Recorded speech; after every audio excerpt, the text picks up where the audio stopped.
The Soviets called their own MiG-21 a death trap. Pilots hated the SMT variant so much they refused to fly it. While the West saw a legendary fighter dominating Vietnam's skies, Soviet engineers knew the brutal truth about what they'd actually built. This wasn't the unstoppable interceptor the world believed it was. The night was dark. The clouds were thick. And high above Vietnam, a formation of B-52 bombers was closing in on their target. But they were not alone. Major Pham Tuan, strapped into his MiG-21, was being vectored by ground radar. His mission was simple: get behind the American bombers and shoot them down. The missiles were away. An explosion roared throughout the skies. He got his kill. The first B-52 ever shot down in air-to-air combat. And it was all thanks to a fighter jet that rarely got built.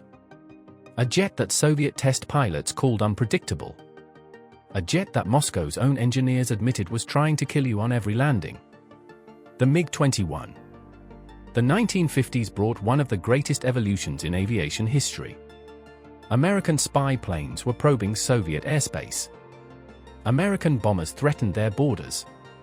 American fighters were outclassing their defenses.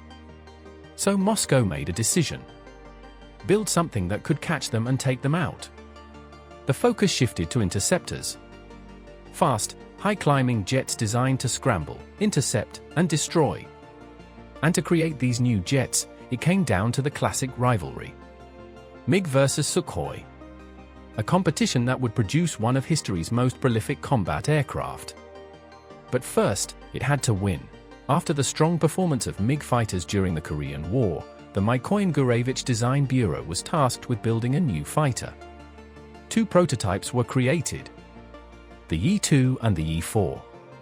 The E-2 had swept wings, optimized for supersonic speeds. The E-4 had delta wings, allowing better maneuverability and more fuel capacity. After testing both prototypes, it was an easy choice. The E-4 became the base for the MiG-21. Well, kind of. Sukhoi won the contract first. The Su-9 entered service. MiG had lost the first battle. But MiG wasn't going to lose this war. MiG tried a new approach. Instead of building a fast interceptor, they pivoted to building a dogfighter interceptor. A jet that could go toe-to-toe with American fighters in close combat.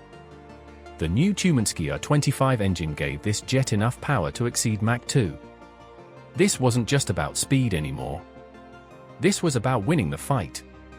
The first variant, the MiG-21F, entered service in 1959. It was armed only with two 30mm cannons. No missiles. Why?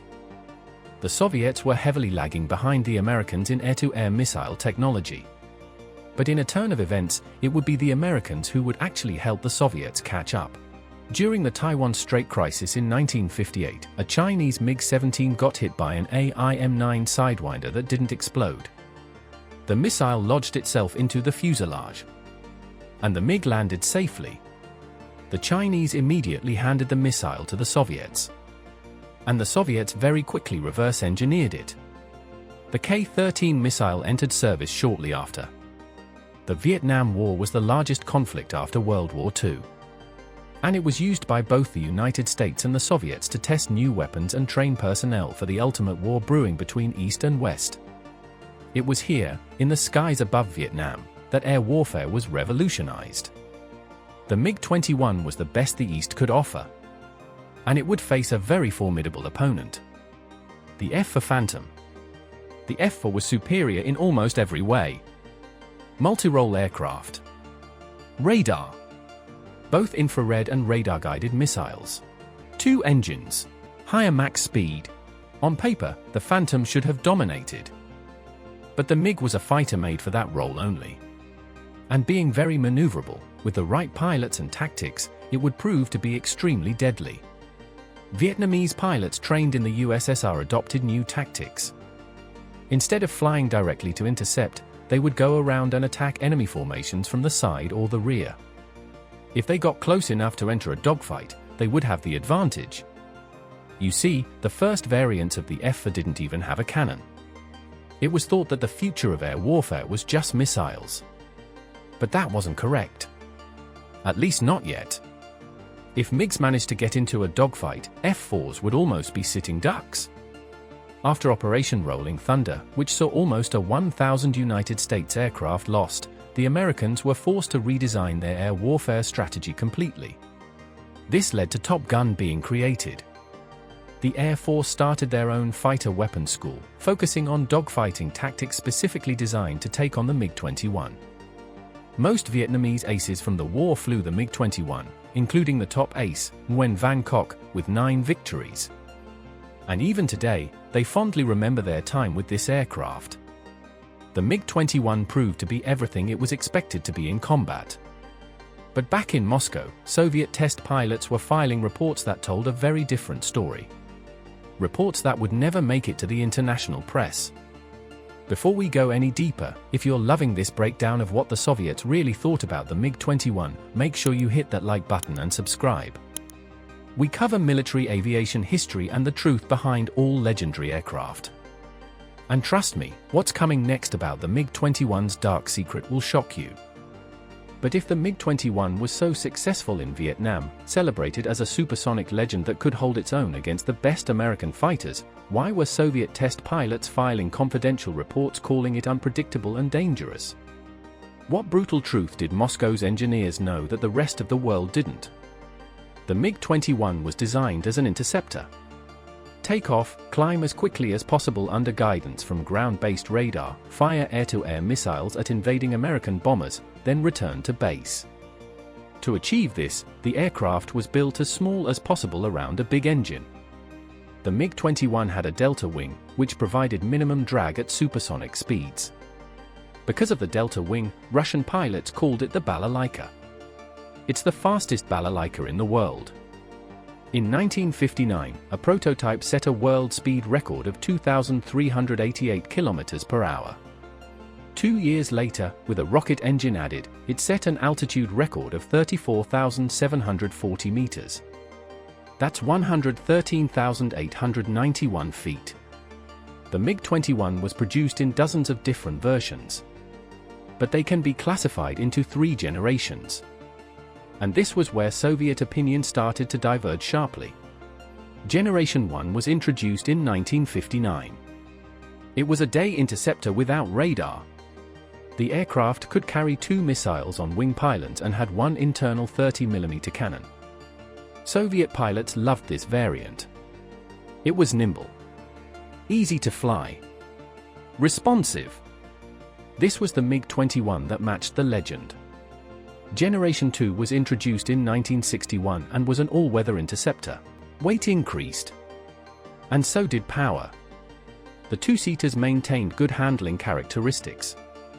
Pilots still praised these variants. But Generation 3, introduced in 1968 as a fighter-bomber, was where everything changed. The most distinct change is the enlarged dorsal hump, which increased the internal fuel load.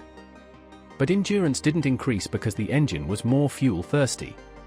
Its weight increased dramatically, and the aircraft became bulkier and far less stable to fly. The SMT variant had the largest dorsal tank of them all. It was deeply unpopular with Soviet pilots because it was so much harder to fly. The cockpit was not well organized. Switches everywhere. Poor visibility. And the aircraft's handling characteristics had degraded significantly. As the size of the dorsal fuel tank increased and more equipment was installed, the center of gravity shifted. The internal fuel tanks are located ahead of the center of gravity. When fuel is burned, the center of gravity moves aft, reducing stability even more. The later models required stabilization systems in pitch and roll just to remain controllable. One Soviet test pilot reported, "It's trying to kill you on every landing." Even experienced pilots said that every landing was different. Unpredictable.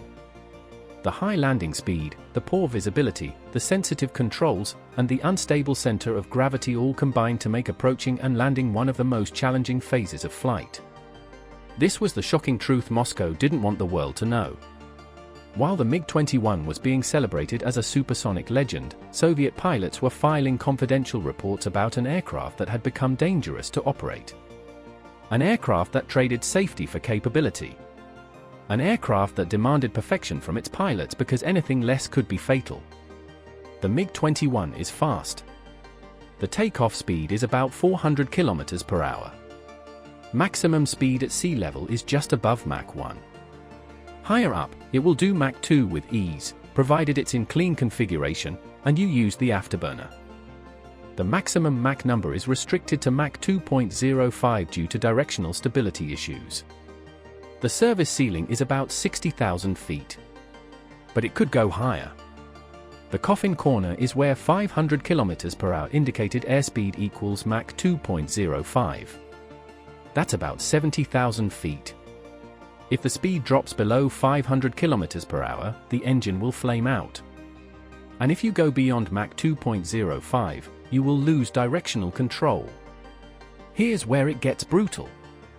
Endurance with internal fuel is limited to 45 minutes. With a full afterburner, the tanks will be empty after 7 minutes. The later variants have a rate of climb that can match an F-16. A maximum climb profile will take you to 60 or 70,000 feet in a few minutes. Then you'll get the low fuel warning light. You reduce power to idle and fly gently back to base. Your total flight time? 15 minutes. Soviet operational planners knew this meant the MiG-21 could never loiter. It could never provide persistent air cover. Could never conduct extended patrols. It was a point defense interceptor. Nothing more. When flying in a straight line, the MiG-21 is very fast. But when you start turning, the delta wing creates enormous drag, and the speed bleeds off rapidly. Since the later models are less stable, they have a stabilization system in pitch and roll just to keep the aircraft controllable. Soviet maintenance crews filed reports about the thermal and structural stresses of Mach 2 flight. Extensive post-flight inspections. Component replacements. If the MiG-21 could only fly once every few weeks due to maintenance, logistics, or budgetary constraints, how much operational value did it really provide? The Soviet command knew the answer. Not enough. And yet, Moscow kept building them. Over 11,000 units. Exported to about 50 nations. But if Soviet pilots feared the later variants, if engineers knew it was dangerous, if operational limitations were severe, and if maintenance was intensive and costly, why did Moscow keep building the MiG-21? Why did it become the most produced supersonic fighter in history? And how did a flawed, dangerous aircraft achieve legendary status? The answer lies in a fundamentally different design philosophy. The MiG-21 wasn't built to be the best fighter. It was built to be simple, cheap to produce, and easy to maintain. It wasn't trying to do everything. It was trying to do one thing exceptionally well. Intercept and destroy. This simplicity meant it could be mass-produced. It could be exported widely. It could be operated by countries with limited technical infrastructure. The MiG-21 democratized supersonic flight. Soviet leadership understood this was a strategic weapon, not just a tactical one. Over 11,000 built by the Soviets and Eastern Bloc countries. China license-built more than 2,400 additional units. The first export customer was, surprisingly, Finland.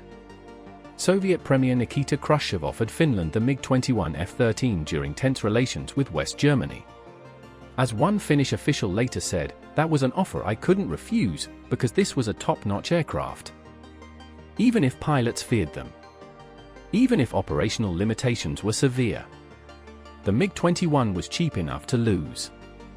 And in Soviet thinking, that made it strategically irreplaceable.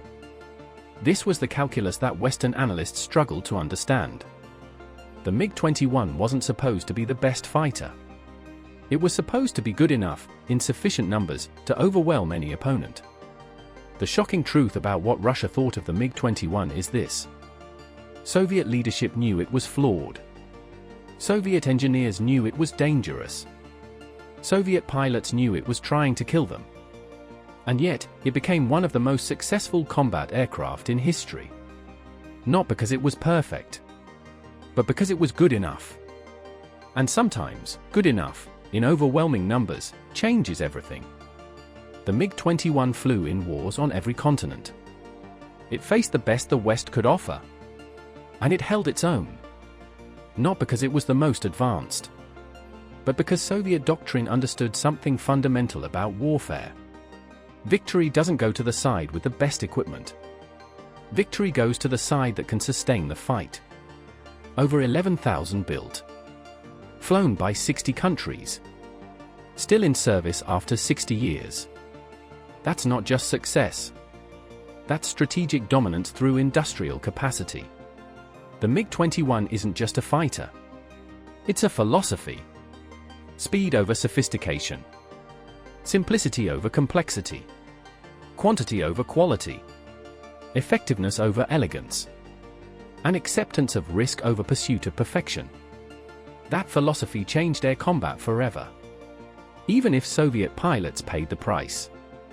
So if Soviet test pilots knew the later MiG-21 variants were death traps, why didn't Moscow redesign them instead of exporting the flawed versions to allies? And if the United States Air Force secretly operated MiG-21s for years at Tonopah, what tactical weaknesses did they discover that changed how America trains fighter pilots even today? Share your thoughts in the comments below. And if you found this deep dive into what Russia really thought of the MiG-21 valuable, hit that like and subscribe button.